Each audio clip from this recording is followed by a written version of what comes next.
The Authentic Conceptual Congruent Man Directive 1. Stand unapologetically in your truth. The authentic conceptual congruent man refuses to wear masks for comfort or approval. In a world that constantly pressures men to perform versions of themselves that feel more acceptable, more successful, or more likable, he makes a different choice. He stands unapologetically in his truth. This is not stubbornness or arrogance. It is the deliberate refusal to fracture himself for the sake of fitting in. Every thought he entertains must first pass through the filter of reality and personal integrity. If a belief cannot withstand honest scrutiny, it is discarded or refined until it can. There is no room for convenient self-deception. The man who lives this directive understands that the moment he begins editing his thoughts to please others or protect his ego, he begins the slow process of losing himself. Speech becomes sacred under this directive. He speaks only what he genuinely believes. This does not mean he says everything that crosses his mind. It means that when he does speak, his words are an accurate reflection of his internal reality. He does not flatter, manipulate, or posture. He does not say what he thinks people want to hear.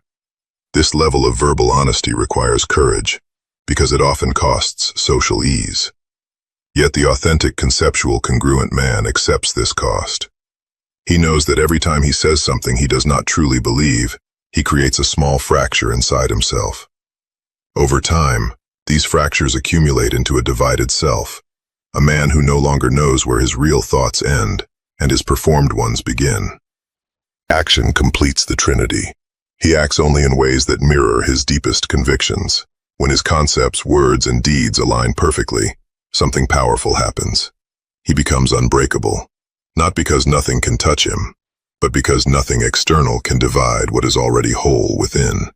External pressure, criticism, rejection, or loss may come, but they cannot shatter a man whose inner world and outer life are in perfect agreement. This is the quiet strength that performative masculinity can never achieve. The man who performs strength often crumbles when the performance is challenged. The man who is congruent stands steady because he has nothing to defend and nothing to hide. This directive demands the rejection of performative masculinity in all its forms. Modern culture offers endless scripts for how a man should look, speak, and behave. Some scripts demand emotional suppression and constant dominance. Others demand performative vulnerability and ideological conformity. Both are masks. The authentic conceptual congruent man rejects them all. He does not adopt a persona to signal strength or to signal enlightenment. He simply refuses to be anything other than what he actually is. This radical authenticity is not loud or aggressive. It is steady. It does not require him to convince anyone of his manhood. His life itself becomes living proof that a man can be both strong and sincere, both decisive and thoughtful, both ambitious and grounded. The daily practice of this directive is simple but demanding. Each day he conducts an internal audit. He examines his thoughts, words, and actions for any area of incongruence.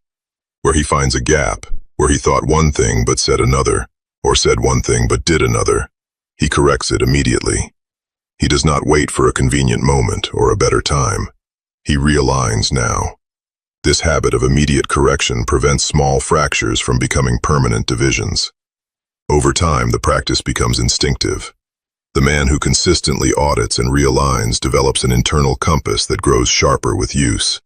He begins to notice incongruence faster and correct it more cleanly. The reward for living this way is profound. He walks with quiet confidence. This is not the loud confidence of the man who needs to prove himself. It is the deep, settled confidence of a man who knows he is not performing. No external force can fracture a soul that is whole within itself. Criticism may sting, but it does not destabilize him. Failure may hurt, but it does not make him question his worth. Success does not inflate him because he is not dependent on external validation for his sense of self. His congruence is his greatest power, and he guards it fiercely. Living this directive also transforms his relationships. People may not always like what he says, but they learn they can trust it. His word carries weight because it is backed by consistent action. Over time, this builds a rare form of respect, the kind that comes not from charm or status, but from the unmistakable presence of a man who is whole. He becomes someone others can rely on, because he is reliable to himself first. The cost of ignoring this directive is equally clear. Every mask worn erodes integrity. Every time a man says what he does not believe or acts against his convictions, he weakens his own foundation. Anxiety, self-doubt, and a vague sense of emptiness often follow. The fragmented man is always managing impressions and protecting contradictions. The congruent man is free from this exhausting labor. He can focus his energy on building, creating, and leading, rather than on maintaining a false image. Standing unapologetically in your truth is not a one-time decision. It is a daily discipline. It requires the courage to be seen as you actually are, strengths, weaknesses, certainties, and doubts included. It requires the willingness to lose approval when necessary. Yet the man who commits to this path discovers something remarkable.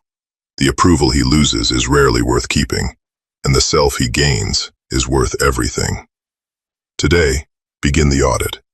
Examine your thoughts, your conversations, and your actions. Where are you wearing a mask, even a small one? Where are you saying or doing something that does not match what you truly believe? Correct it.